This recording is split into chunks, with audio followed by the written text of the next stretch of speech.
Si Biyaya ay isang sasakyan na higit pa sa gulong at makina. Siya ay isang naging saksi sa ating mga ngiti, kwentuhan at paglalakbay. Kasama natin siyang tumatawid sa bawat kalsada. Dala ang pangarap, kaligtasan at saya ng buong pamilya. Tunay ngang si Biyaya ay biyaya ng Diyos sa ating paglalakbay.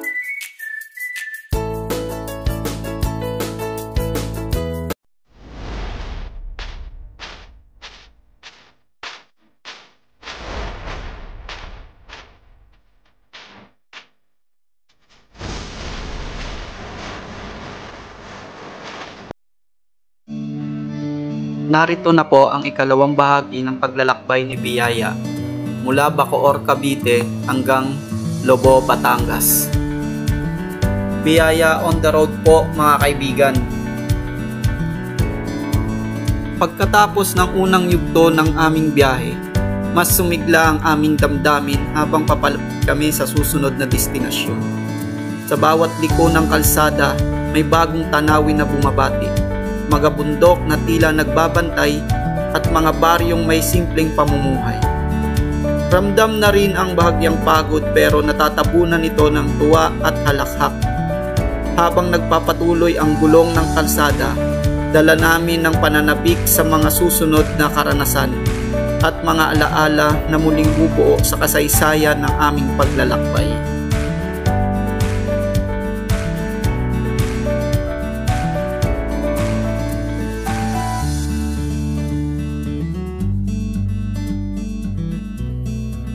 Sa bawat kilometro, hindi lamang tanawin ang aming natutuklasan, kundi pati mga aral ng buhay.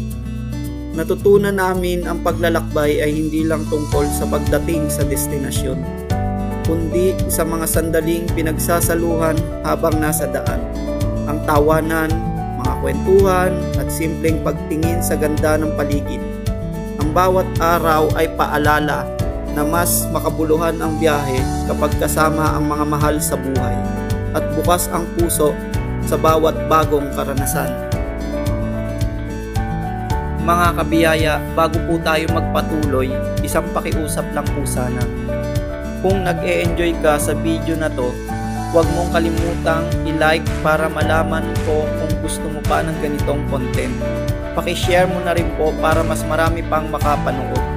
At syempre, paki-subscribe na rin para lagi kang updated sa susunod kong uploads. Libre lang yan, pero sobrang laking tulong na para makagawa pa tayo ng mas marami at mas magagandang videos. Okay, game. Let's continue na po.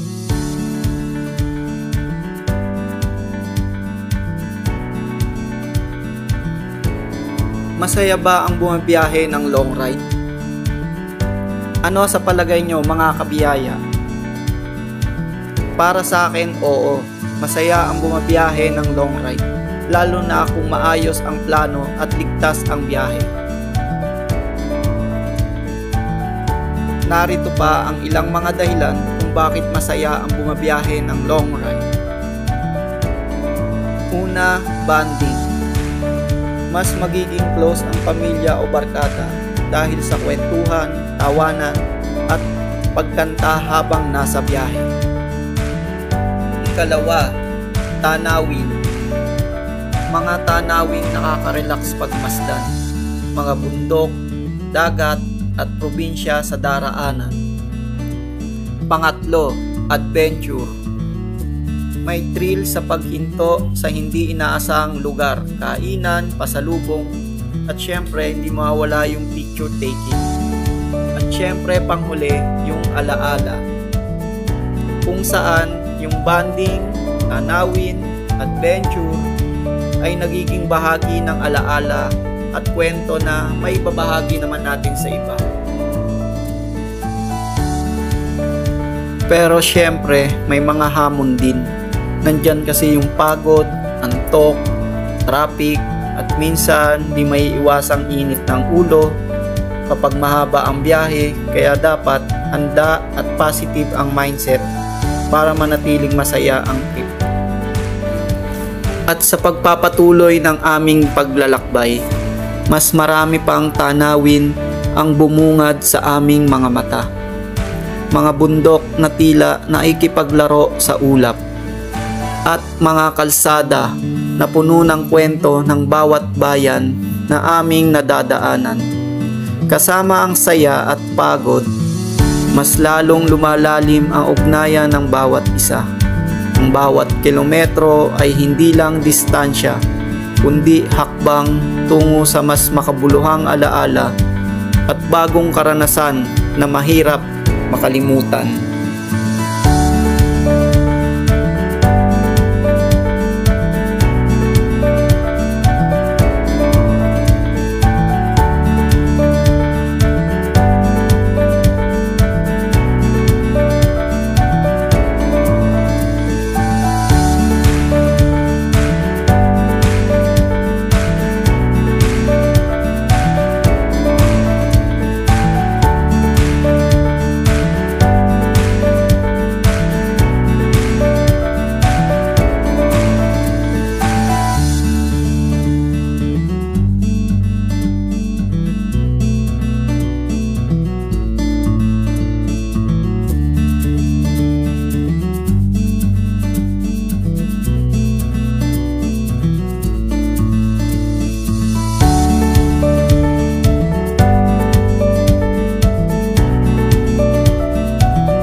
Sa pagpapatuloy ng aming paglalakbay, mas marami pang tanawin ang bumungad sa aming mga mata. Mga bundok na tila nakikipaglaro sa ulap, at mga kalsadang puno ng kwento ng bawat bayan na aming nadaanan. Kasama ang saya at pagod, mas lalong lumalalim ang ugnayan ng bawat isa. Ang bawat kilometro ay hindi lang distansya, kundi hakbang tungo sa makabuluhang alaala at bagong karanasan na mahirap kalimutan. Nandito na po kami mga oras na 14:10.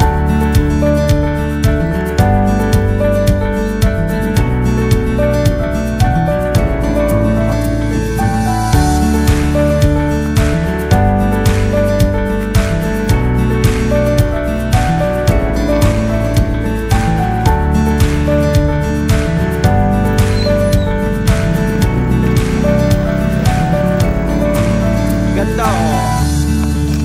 Wah! Pangit mo kin. Po.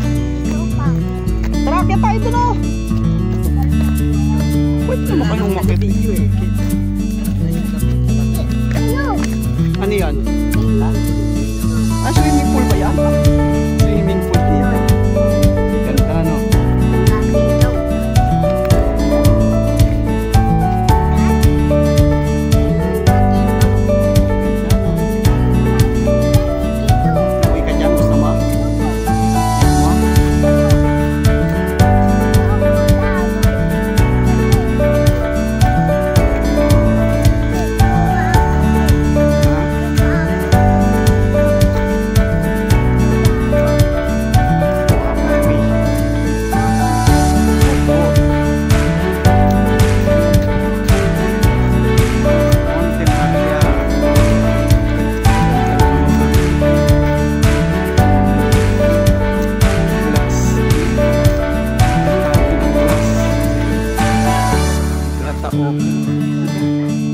Ha?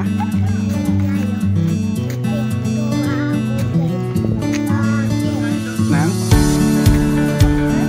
Lakad ka dun dali.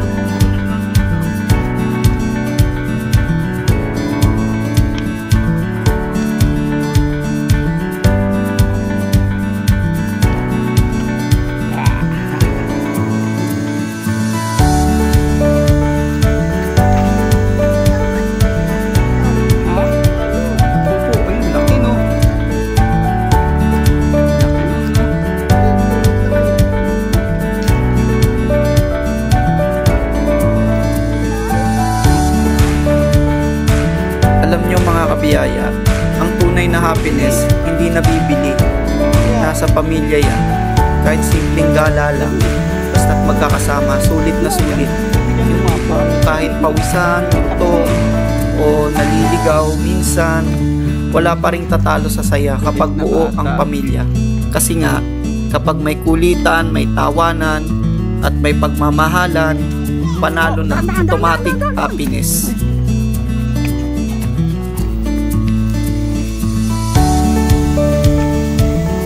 Karga kita, gusto mo? Ha? Karga kita? Karga?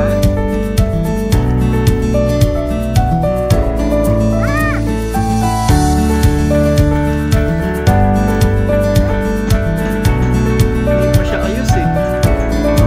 Pa!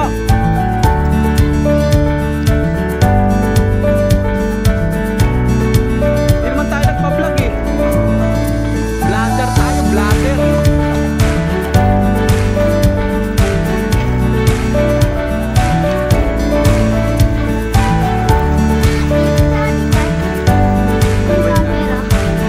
Yung drone.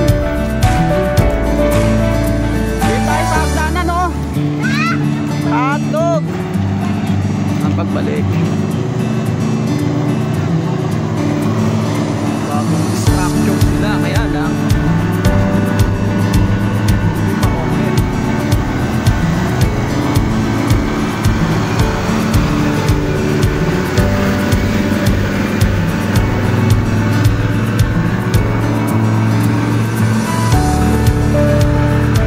Kaya po, nandito na po kami sa Monte Maria. Naglalakad pataas. Parang gusto nang bumalik.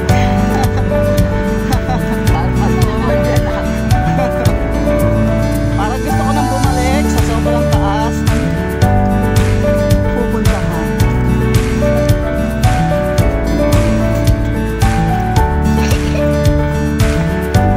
May kasama kaming aso. Tahol ng tahol. Ayun pa, nagsasagutan sila dalawa. Diba? Isa marabis na eh. Ay, Isa marabis na sobra.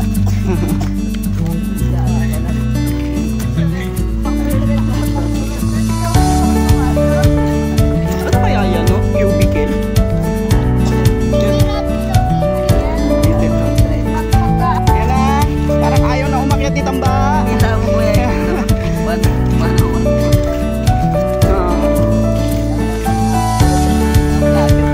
Ayan o. Alik, baba na tayo. Apiel, kaya pa? Ayun o, may ano, tropa natin yan. Buti na lang, nakaputi ako. Apiel, wait lang, masira yung black ko. Ako na nga ni. Wait nga ni. Ako na nga. Wait nga ni. Karga kita? Karga kita? Hindi tayo nagdala ng payong. Ganda. Siguro nagkakapakpak yan, tas lilipad, no? Yung ano na yun. Opo, nalipad yan.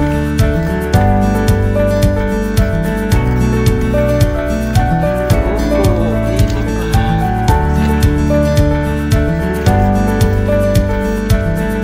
Oh, ayun, ah.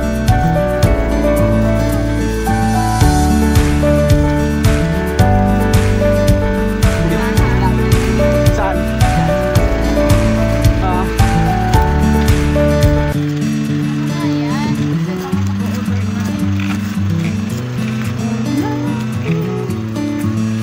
bagong magkano kaya yung ano dyan, no? Renta? Yung ganyan. Donation lang yan?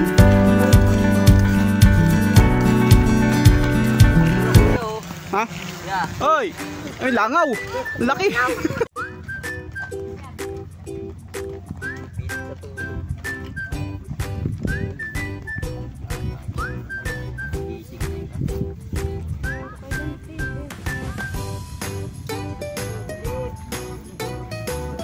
Yung pala, ang entrance 300. Tapos doon, kung gusto mong makaakyat doon, yun 150 ang entrance. Yan. Dito libre lang, picture lang.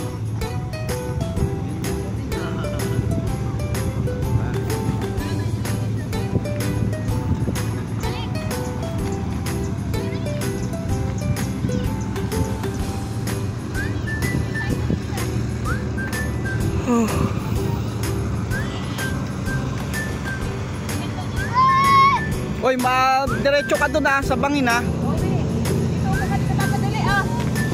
Eh si Biyaya pala, kita pala.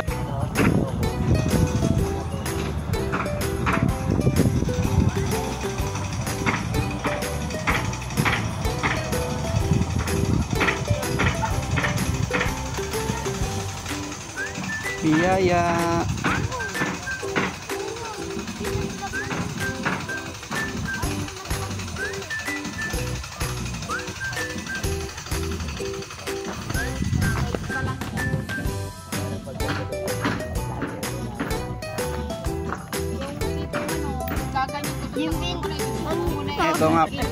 Ito nga pala yung mga number 1 fans ko. Ayan.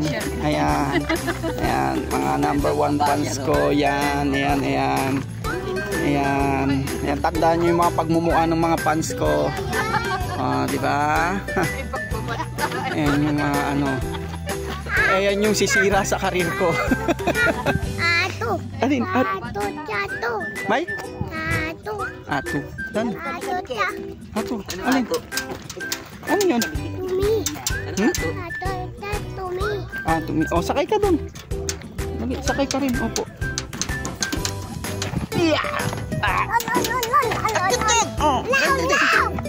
Akit na kay kuya. Bayat. Lahat na lang.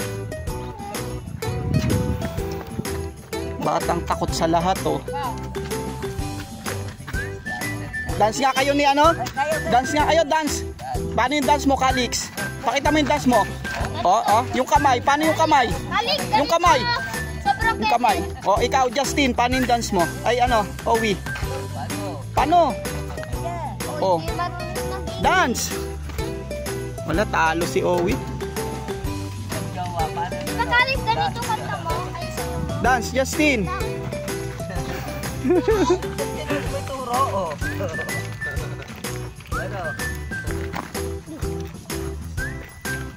Tapos sasabihin ko pwede palitan. Tanong natin kung pwede palitan. Ano ba, paglabas ko, isa naman sa inyo. Next, yung 300 gagamitin na binayad ko. Tara, tanong natin. Doon. Di ba? Hindi naman masama magtanong, di ba? Tanong natin. Pag yung mga bata ba, yung ganyan, kung libre ba? Yan, mga bata. Yan. Lalo na yung mga maliligot na bata, kung libre. Yan. Libre ba yung mga ganyang bata? Alam nyo na, next na punta na yan dito, mag-alkansya na kayo. Pagsipagsyo, kayo 300. Uy, tinabihan si Biyaya. Bawal yan, dapat miniban. Kasi ang haba ng tumabi. Dapat miniban yan. Uy. Nasampung pala tayo. Oo, 10. 10 kami sumakay kay Biyaya. Kaya lang si Biyaya mukhang may nararamdaman. Sana pauwiin kami ng maayos, walang aberya. Biyaya, dating malinis, ngayon madungis ngayon. Biyayang malinis, ngayon biyayang madungis. Grabe, gulat ako dun sa Ulap yun. Ulap yun. Wak! tulay. Wak!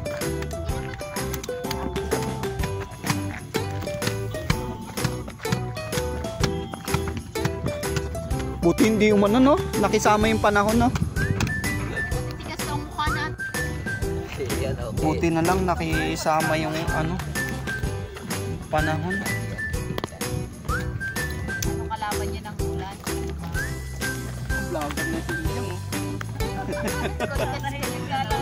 Araw ako eh. Siya yung vlogger na Shout out mga vlogger!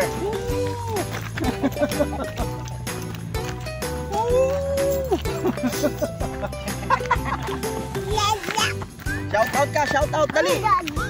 Gagalawin na naman. Wala pa nga shoutout, nag-shoutout na agad. Wak. Ano yun? Ano yun? Wak yun ah. I-shoutout mo wala kasama mo. Wala yun, wala.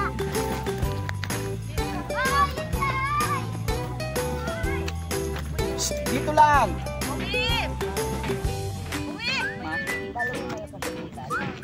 Dun sa atin, naulan pa sa narado. Dito sa ano, hindi na. Wala na ang tiyan naman. Okay na, no?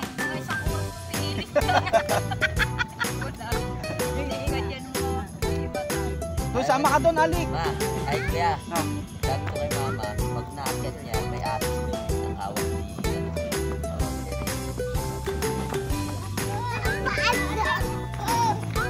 ano yung balik? Tara na. o, tara. O, tara, kape muna tayo.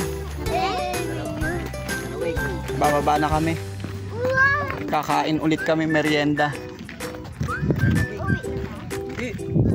Tapos magluluto ng pagkain diretso na hapunan. Uy. Ayan, may ano ako. Alaga, galit na.